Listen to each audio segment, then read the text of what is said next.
Hello and welcome to the TCZ website. In this clip you're about to watch, the Registrar, Dr. Ebi Mubanga, talks about the TCZ as a regulatory body, its mandate, vision, mission, and function. The Teaching Council of Zambia, usually referred to as TCZ, is a statutory body under the Ministry of Education. And pursuant to the Teaching Profession Act No. 5 of 2013, the council was established in 2014 and it became operational in 2015. Of course, the mandate of the council provides for the regulation of teachers, their practice and professional conduct.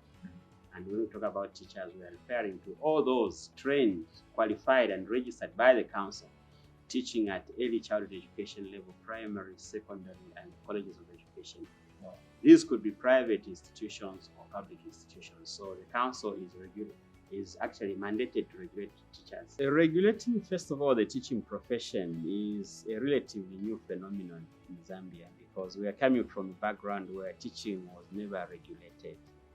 But when we look at benefits, we don't just look at one sector. So this is quite cross-cutting. Cross-cutting in the sense that we look at how the learner can benefit if the teaching profession is regulated, how parents who send these learners to school, how society, the teaching profession and government at large. So if the teaching profession is regulated, definitely teachers are going to be more accountable. And when we have more accountable teachers, definitely the outcomes of education will be of high quality.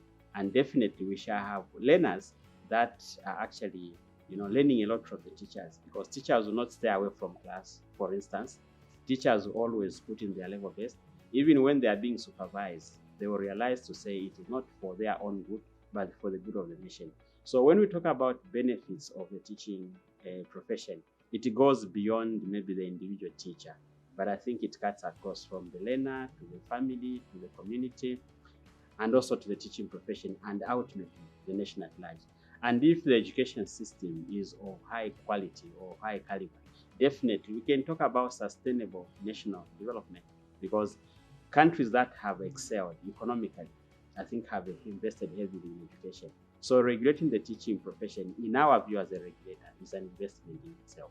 The background has been that we haven't had a system in place in this country where all teachers are captured in one database. So the Teaching Council of Zambia, I think one of the deliverables is that we have a system that is a reference point where all teachers now are sitting on this system. And cumulatively, from the time we started in 2015, we have excess of 212,000 teachers. Those are working in government, the private sector, even the unemployed are part of that number. So I think this information is very important for decision making, especially on the part of government. And then in terms of compliance, the expectation is that all registered teachers are also supposed to be licensed. However, the registration has fared very well on the part of the council. But when it comes to the practicing license, which is the second component, I think there we can say, I think the number is quite low. About 50% of those that are registered are compliant in terms of practicing license. And our call to the teachers is that they need to be both registered and licensed. In fact, all education administrators need to ensure that their teachers are both registered and licensed for them to continue teaching. The teacher tracking system is an automated system of monitoring where teachers are placed. When teachers are deployed, of course, we expect them to be attached to an institution, which is a school in this case. So the teacher tracking system is there to ensure that administrators, it could be at school level, district level, provincial level, even national headquarters level, are able to see where their teachers are. In fact, it starts from where the teacher is coming from. In case a teacher was transferred from one school to another, using this teacher tracking system, we can tell just at the click of a button where the teacher came from and where they are. And this facility is important because it can give data in real time of where the teachers are. So teacher audit matters can be addressed using the teacher tracking system. We can even tell which teachers are not actually teaching. So the teacher tracking system is there for teacher management. It can be used by the Teaching Council of Zambia, the Ministry of Education, the Teaching Service Commission, PEMIC, and government at large. I must indicate that establishing an institution like the Teaching Council of Zambia with this scope of mandate is not easy. But I think what we can safely say for now is that the Teaching Council is established because the Teaching Profession Act number 5 of 2013 has been implemented or actualized. Secondly, we can say we have a database for all teachers in this country, like I earlier indicated, which is a very important reference point for decision making and education planning. Thirdly, we are setting up, our own office premises because where we are operating from here in Lusaka is not our space, except maybe for the Jesmondin office. But as we speak, we are putting up our office structure where I think we shall be operating from as an institution. This is also a deliverable. And then I think we are also bringing professionalism to the teaching sector, where I think all teachers that actually misconduct themselves, it could be in a way of exam malpractice or any form of misconduct, can be sanctioned. And this, we are not actually doing it single-handedly.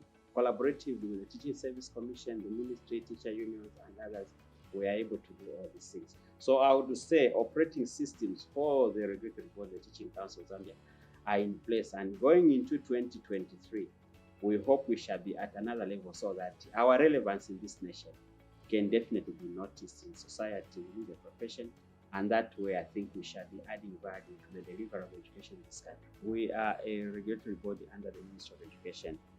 And then within there, we have other organs like the Teaching Service Commission, which is the employer. We also have the private sector on the other hand. We have formed synergies with these institutions, including teacher unions, so that we should be, planning together and implementing certain matters together and consulting with one another, because we may be established with different mandates, but definitely we are serving one constituency, which is the teaching fraternity. So we need to be comparing notes from time to time, and these are strategic partners that the Teaching Council can never actually operate without. In fact, I must indicate to say, before even the Teaching Council of Zambia was established, these institutions met, discussed the need to have the Teaching Council of Zambia. So the collaboration is ongoing because these institutions, some of them existed before even the council was actually put in place. So the Teaching Service Commission, the Ministry of Education, teacher unions, even the civil society dealing with matters of education are key partners that we always engage from time to time. Even going forward, I think we always give updates, we get feedback from them to see how best we can perfect the teaching profession in this country. And of course, the biggest stakeholder is the teacher himself or herself, wherever they are. And I think teachers should know to say the Teaching Council of Zambia is their council. It has come and it has come to stay. It is there to serve the interests of this nation so that the education system should just add to sustainable national development in this particular country. There are a lot of expectations that go to the teacher, from the learner himself, the parent, society, the profession, government. We have so many expectations for a simple reason, because the teacher influences society, with what they do to the learner. We have a lot of responsibilities, and we just have to make sure that we are professional at all times. For example, a teacher should not misconduct themselves as regards exam malpractice. A teacher should not misconduct himself or herself as regards to matters of maybe drug abuse, pornography, and other matters, drunkenness on duty, and many more. So our expectation is that teachers should always be professional, and they should make sure that whatever they do, has a bearing on national development. What we do is not for our own good, but I think it's for the good of the nation.